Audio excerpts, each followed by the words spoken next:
Je m'appelle Léo, j'ai 31 ans. Donc, je suis né à Cargèse et je suis issu d'une famille de pêcheurs qui était basée sur Cargèse.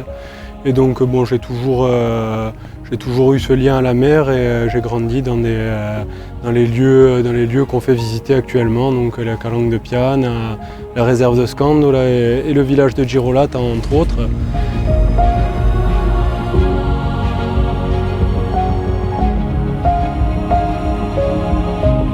J'ai commencé avec mon père à la pêche et j'ai vite compris en fait quand j'ai passé mon diplôme que si je voulais en vivre convenablement, il fallait mettre des tonnes de filets, prendre des tonnes de poissons et c'était pas du tout le but à la base.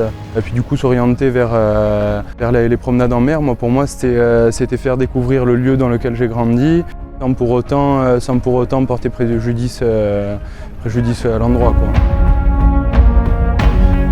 Que c'est très gratifiant comme métier parce que je fais un métier qui me plaît, dans un endroit qui me plaît. J'essaye de présenter du moins le lieu comme je peux, comme je l'aime et de la meilleure manière possible en sensibilisant les gens et à l'environnement et à respecter la nature et à ce qui nous entoure.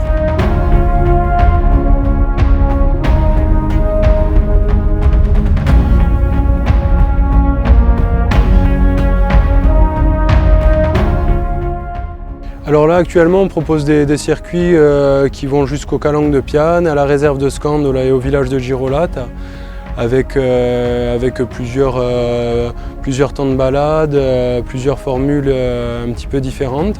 Mais ça reste toujours dans la même zone avec des bateaux de 12 personnes. Donc ce qui est à privilégier ici c'est la convivialité.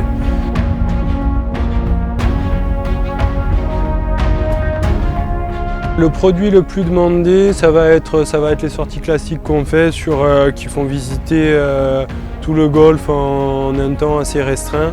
Ça va durer 4 heures, donc on va faire visiter les Calanques de Piane, la réserve de Scandola et un petit arrêt sur le fameux village de Girolata.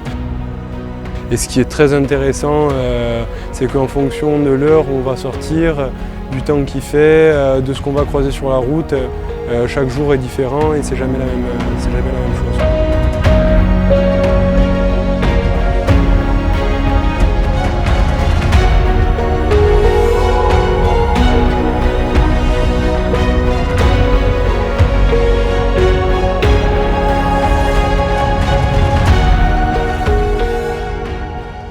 Pour ce que je fais visiter, je dirais le Palazzo a Scandola.